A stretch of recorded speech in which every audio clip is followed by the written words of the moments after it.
Parang ay gabi na naman, ay Lunes na naman, ay bagong taon na naman, at parang kuminsan ay may panghihinayang, kuminsan ay merong konting depression na kasama yung ganyang comment, dahil lalo't medyo past middle age ka na, parang lumalapit na ang pagharap mo sa takip-silip ng buhay.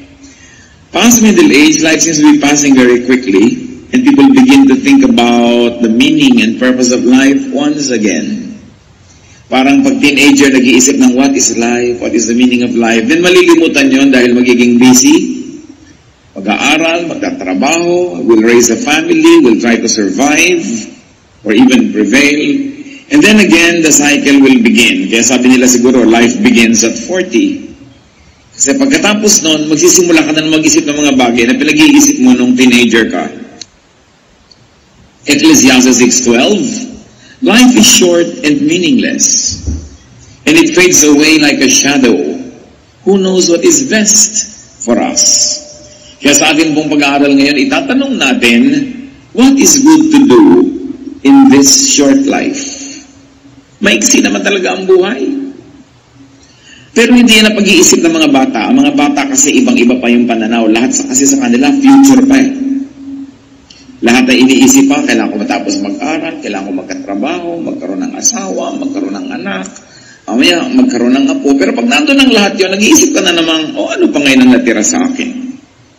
Kaya kadalasan, pag mayroong konting edad na, nagiging sentimental, mapaghanap, gusto yung mga tao laging nandun, lahat ng anak dumating, dumalaw, kasi para bang nabibilang mo na ang mga privileged days mo in life. Pero kahit hindi ka pa dumarating sa middle age or lumalampas dito, dapat maaga pa lang pinag-iisip mo na what is good to do in this short life para walang maaksayang panahon. And what to do in this short life, especially in the second and final half of life. Kung mabubuhay ka ng 80, di 40, kalahati na. Kung 90, di 45. Kung 70, di 35. Kung 60, di 30. Kailan ba ang midlife ng isang tao? Hindi natin alam. Kaya dapat walang sinasayang na panahon. At yan ang gusto ng Diyos para sa atin. Na huwag masayang ang ipinahihiram na sandali, na malubos natin at masulit ang panahong ipinahihiram sa atin. So what should be there to do in this short life? Ama namin sa langit, salamat sapagkat kami mahal mo, pinahihiram mo ng buhay, pinahihiram mo ng katawan na ito para malasap namin ang lahat ng mga ligayang katawan lang ang makakalasap. Salamat, Panginoon, sa ipinapahiram niyong panahon. Nawa, matuto kami habang maaga at sa ganon, lahat ng nais mong maramdaman, maranasan, matutunan, pagampanan namin ay mangyari. Forgive us our sins, cleanse us from all our iniquities, enable us, O God, to see your face, to receive blessings from you. We like to hear your voice. Speak to us, Lord. Use your servant only as your tool, as your instrument, but be our teacher, be our healer, be our friend. In the name of Jesus, your Son, our Lord, we pray with thanksgiving. 1 Chronicles 4:10, Jabez cried out to the God of Israel, keep me from harm so that I'll be free from pain. And God granted his request. So ano po ang ginawa natin yan? At anong dapat natin gawin sa maiksing buhay na ito? Minimize pain. Dapat paliitin natin, pakontiin, padaliin yung mga panahon na merong nararamdaman tayong masakit. More than physical pain, ang pinag-uusapan natin dito mga kapatid is emotional pain. Sasandali ang buhay. Halimbawa mo, 8 hours a day nakakatulog ka, di 1/3 of your life tulog ka. Kasi 1/3 of a day is 8 hours. So kung nabuhay ka ng 60 years, 20 years kang tulog. So ilan na lang oras ang natirang gising ka a day? Let's say, another 8 hours. Professionally, nagtatrabaho ka, may ginagawa ka, and then all the other 8 hours, so ka naliligo, naglalaba, gumagawa ng mga kono-ano. Ilang oras talaga ang meron kang daladalang pain? Dapat iksian yan. We should minimize pain. And what brings about pain in life? Conflict. We should minimize conflict. Yung meron kang kalaban, meron kang kainitan ng ulo, meron kong kakumpetensya, alangan namang araw-araw sa iyong buhay, alagaan mo na may ganon. So pag may conflict, what should you do? You harmonize or you avoid. May conflict ka sa iyong biyanan, alangan namang buong buhay may conflict ka. Alangan mang habang nandyan siya, nandun ka, may conflict kayo. Gusto mo bang gano'n ng buhay? So what should you do? You harmonize or you avoid. Hindi mo talaga ma-avoid, hindi kailangan bumukod ka ng tirahan, lumayo ka ng konti. Pero mas maganda, harmonize. Pag-aralan mo yung mga behilit niya, yung gusto niya, sakyan mo na lang, hindi mo na ikamamatay. Ganon din naman yung biyanan sa manugang, yung kapatid sa kapatid. Kasi ang nagpapas, hirap ng buhay natin pag may conflict. Meron naman mga tao, wala nang ang conflict, lumilikha pa ng conflict. Nag-iintriga, gumagawa ng gulo, naghaharap ng kalaban, then pain comes into your life. Another bringer of pain is trouble. Awayan. Siyempre, yung conflict, pag lumaki, trouble na. What should you do, therefore? In this short life, make peace. Yun ay tinuturo ng Panginoon make peace. Sandali ka lang mabubuhay, uubusin mo pa sa trouble, pwede ka namang gumawa ng paraan para maging peaceful ang iyong buhay. Sa peace naman, dalawa lang yan manalo ka o magpatalo ka para may peace. Lagi kayo nagko-conflict mag-asawa, hindi ka naman manalo, magpatalo ka. Kasi kung talo ka na, wala nang labanan. Yung mga pagpapatalo na madali lang naman, halimbawa gusto niya yung aircon malamig, ikaw giniginaw, tawali naman lang kumot mo. Magpatalo ka na lang para peaceful. Pero kung mananalo ka, di manalo ka, syempre gusto rin naman niya siya manalo. Lalo sa pag-ibig, hindi mo dapat goal manalo. Dahil sa tunay na pagmamahalan, pareho lang kayong bihag ng isa't isa. Dapat ganun para tahimik ang buhay. What else brings trouble in life? Struggle. Pakikipag-compete. Pakikipagpagalingan. Lahat ng tao may kanya-kanyang galing. Hindi mo pwedeng halimbawa madaig ang isang tao doon sa area ng galing niya, sa area mo naman. Di ba ka? Hindi kanya madadaig. Okay, mag-contest in the same field because one will lose, one will win. Operate in your field of giftedness. So pag may struggle, you win or you lose. Ganun din yun. What else brings trouble in life? Friction. Kamag-anak lahat yung pinag-uusapan natin. Laging may friction kayo ng ipag mo, may friction kayo ng employee, ng employer. Well, anong ginagawa pag may friction? You lubricate or you avoid the friction. Diba yung mga makinang nagkikiskisan, nilalangisan para huwag magasgas at huwag masira. Ganun lang yun, yung mga kumisang langis na inilalagay mo para ang buhay nyo madulas, maluwag, madali. Mga kabaitan lang yun, thoughtfulness, pagpaparaya, pagbibigay, lumuluwag, dumudulas ang mga bagay na masakit at mahapdi. So, you lubricate na. What else makes life difficult? Complication. So, what do you do? Simplify. Lahat ng mga yan, tatantarin natin ang verses sa support. Ang dami at hindi na rin gagawin ngayon. I want you to see the overview that what must be done in this short life is first of all to minimize pain. You simplify. Halimbawa, ang dami mong load, ang dami mong bigat, ang dami mong dinadala, well, you fortify yourself or you unload. Ganun lang naman yun Sa weight training, well, magbubuhat ka ng mabigat. Yun ang goal mo. Palakasin mong muscle mo, mag-diet ka, mag-exercise ka. O kung hindi mo kaya o gusto, bawasan mo yung bubuhatin mo. Nahihirapan ka sa buhay dahil ang dami mong hinuhulugan, di bawasan mo ang hinuhulugan mo, ihulog mo yung iba. Nahihirapan ka dahil ang dami mong role na pinapapel sa buhay, magbawas-bawas ka. Operate only in areas where you are gifted para mas madali. Kasi kung gifted ka doon, madali yung para sa'yo, kahit mahirap para sa iba. Ang gaano karaming binubuhat nyo na hindi nyo naman dapat buhatin. Hindi namin kailangan gawin. Kayo mag-isip niyan mga kapatid, kasi marami tayong dala na hindi naman kailangang dinadala. Isa pa, pressure. Ang daming pressure sa buhay.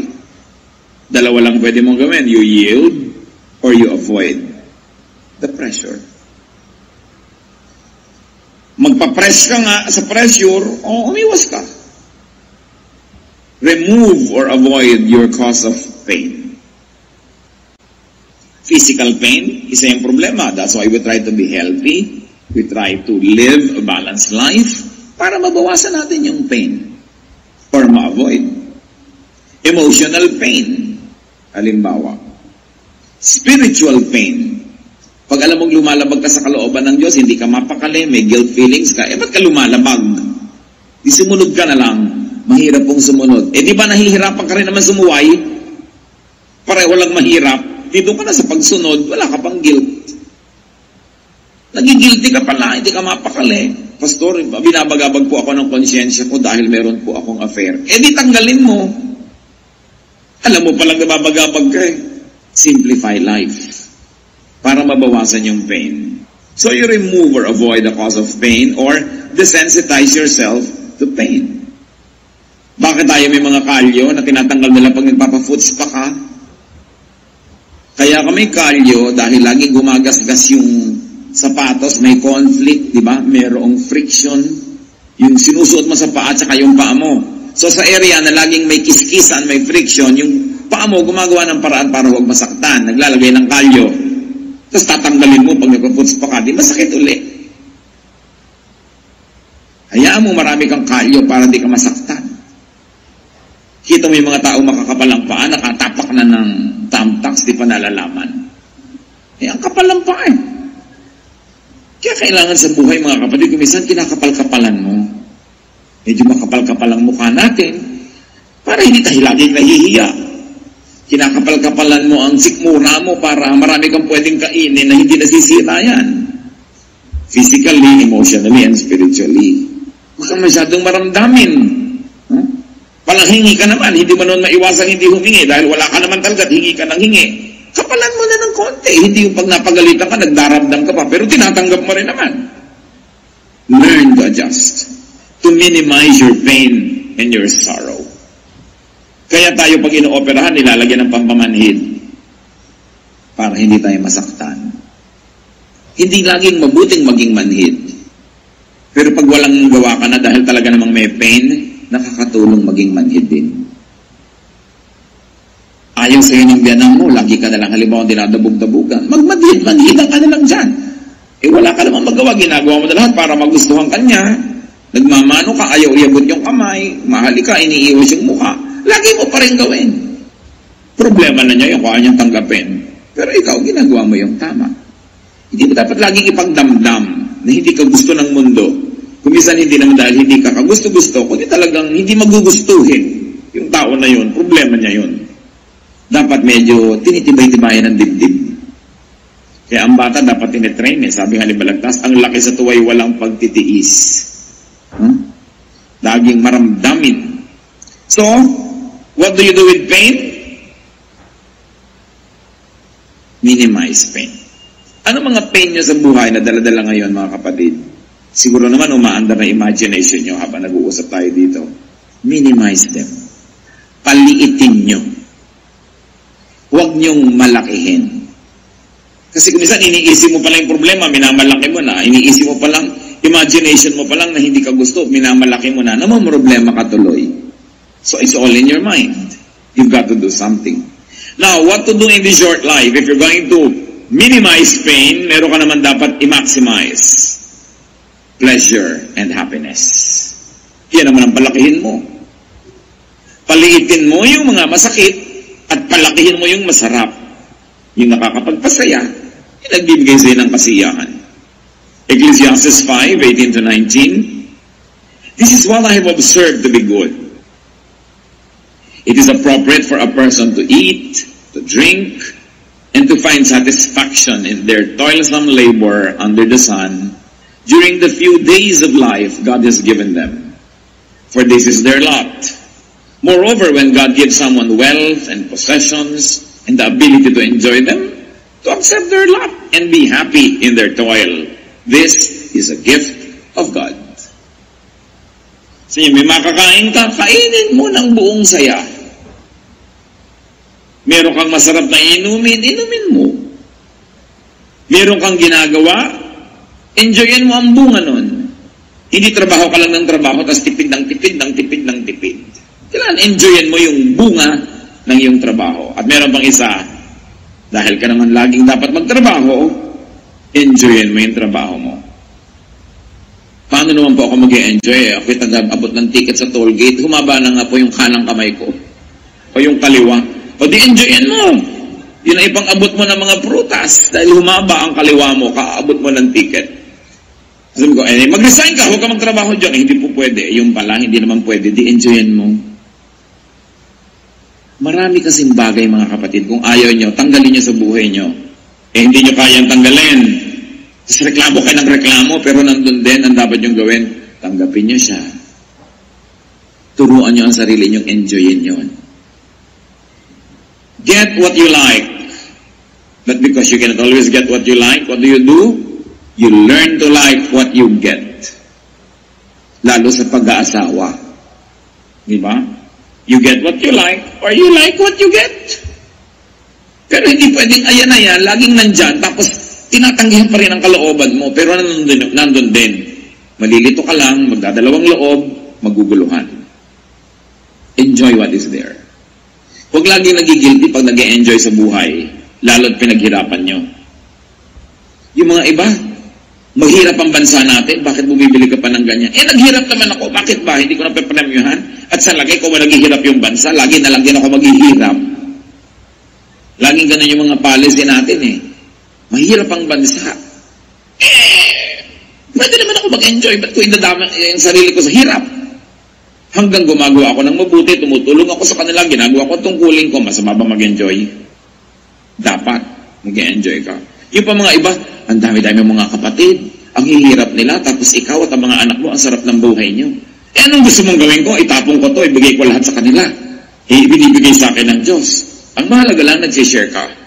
Isa madalas pangyayari sa akin ng mga kapatid Pagka ikaw ay medyo umangat sa buhay, tapos ang dami mga kamag-anak na ubod ng hirap, pinapagilty ka ng ibang kamag-anak mo. Binigay sa iyo ng Diyos. It's your lot. Enjoy it. Just don't forget to share. Kailangan hindi puro guilt. No? Find pleasure at work. That is important. Meron pa ako minsan, abroad, isang OFW, kumakain kami ganyan ng masarap na pagkain sa isang magandang restaurant. Tumigil at tumutulong. Bakit lang yan? Ang sarap-sarap po na kinakain natin dito. Tapos yung mga kamag-anak ko po sa Pilipinas, walang makakain. Ipadala mo dun yan. Gusto mo? Huwag tumigil kang kumain, dun ka. Wala kami ng gana. Alam niyo naman ako sa kaprangkahan, sinasabi ko talaga yun. O, gusto mo lumabas? Hindi po. Gusto mo ipadala? Hindi po. Di kainin mo. Kaharap mo na yung pagkain, drama ka pa ng drama dyan. Sa palagay mo, bakit hindi ka kumain ngayon? Mabubusog sila doon.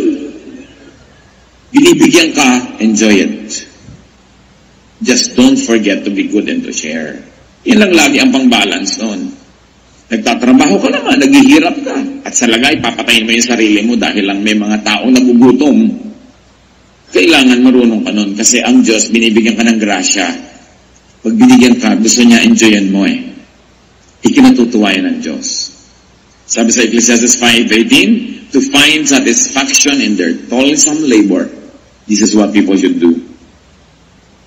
How else do you maximize pleasure and happiness? Do what is pleasurable as long as you know na hindi ka napapasama. Hindi ka gumagawa ng masama, hindi ka nalalayo sa Diyos, nagpapasarap sa buhay mo, do it. Ba't ba tayong pinahiram ng Diyos ng katawan? Para parusahan? No. Espiritu tayo, pinahiram tayo ng katawan, suot mo lang yan sandali, tapos tatanggalin na uli yan, kaya habang suot mo yan, dapat ma-enjoy mo yung ine-enjoy ng katawan.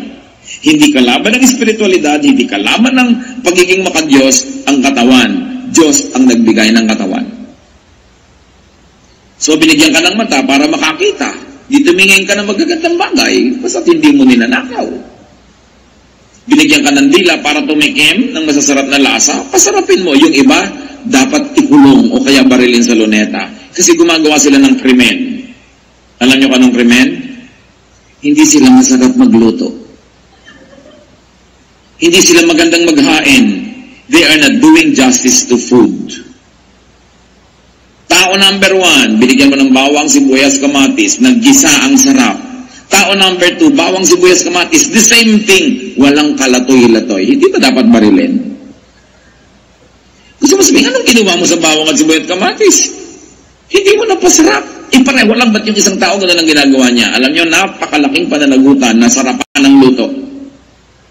Hindi kung ano na lang, kasi gift yan ng Diyos. At alam niyo kung bakit dapat? Kasi yung pinapakain mo, hindi ka naman sure na laging may gana.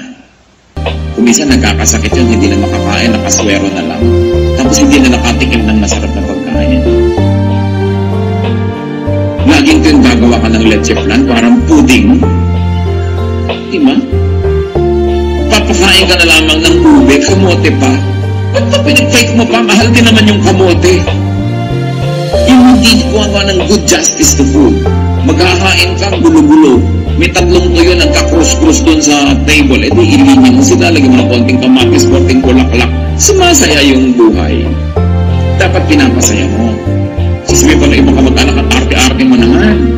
Kung gusto mo pa magandang baso, hindi na naiintindihan ang ibig na sabihin na. Dahil ang Diyos maarte. Pag tinignan hinihingi niya mga kurtina sa templo, mga furniture, gusto niya maganda. Because God is God of beauty. So you beautify your table. You make your food delicious and nice. Pinagtitimpla-timpla mo yung kinakain mo, gagastusan mo rin lang eh. You should do what is pleasurable. Find pleasure in what must be done instead of it being just a chore. So you maximize pleasure and happiness. And we go to the third point in what we should do in this short life. Do good. Maiksi lang ang panahon. Sandali ka lang pwedeng gumawa ng mabuti. Hindi lahat ng tao mahirap ngayon, mahirap bukas. Habang mahirap sila, tulungan mo na. Malay mo naman eh, makaaho na sila dyan, hindi mo na kailangan tulungan later pa. Yung kailangan mong tulungan mo na ngayon kasi hindi naman lagi mangangailangan yan. Sabi na nga nila, people need help in the beginning and at the end. So sa simula, tutulungan mo. Doing good gives mystical pleasure. May saya na hindi maintindihan ang taong nagbibigay ng bukal sa loob. Ito ang saya na hindi mararanasan ng mararamot. Hindi nila alam yung saya. Na mayroong bahagi ng iyong kaluluwang nakikiliti ng pagbibigay. At yung hindi marunong magbigay, hindi alam yung kiliti na yun. Hindi nila yung nararanasan. Doing good pleases God who can bless you. Lahat ng blessing na darating sa buhay mo, sa Diyos lang naman pwede manggaling. Eh pag nagbibigay ka at mabuti ka sa kapwa, natutuwa sa iyo Diyos, hindi siya magbe-bless sa iyo. Kaya masarap gumawa ng mabuti. And doing good pleases the spirit and the conscience. Kung minsan, meron sa ating nagdadamot-damutan, eh hindi naman talaga maramot. Anong ibig ko sabihin? Tinitikis yung pangangailangan ng kapwa, pero matapos nyo naman tikisin, nagigilty kayo. Masama rin ang loob nyo, hindi kayo talaga maramot. Kasi talagang maramot, wala namang nararamdaman yun. Pag may nararamdaman kayo ganun mga kapatid, huwag yung tikisin yung kabutihan ng loob nyo. Sundin nyo, gumawa kayo ng mabuti. Kayo rin ang sasaya, matutuwa pa ang Diyos, nakatulong pa kayo sa kapwa. And doing good gives you a savings feeling. Pag may ginawa ka ng mabuti, ang pakiramdam mo, para ka nagdeposito sa bangko. Pero pag kaya mong gawin, di mo ginawa, ang feeling mo parang may darating na parusa sa'yo. Bakit ka mabubuhay na may ganung feeling na negative? Eh, pwede ka namang mabuhay ng positive yung feeling na meron kang dineposit. At ang totoo nun, may dineposit ka talaga. Meron pang isang maganda. Dahil alam nating lahat tayo ay haharap sa Diyos, doing good makes facing God an anticipated pleasure. Pagtagtad ng kabutihan ng buhay mo, hindi ka natatakot humarap sa Diyos. Excited ka pa nga dahil may awarding ceremony. Dahil alam nating marunong maggantimpala ang Diyos. Ngayon, pag hindi ka gumagawa ng dapat mong gawing mabuti, halos natatakot kang humarap sa Diyos. Kaya lalong nagiging doble ang takot sa kamatayan. Dahil may paghuhukom.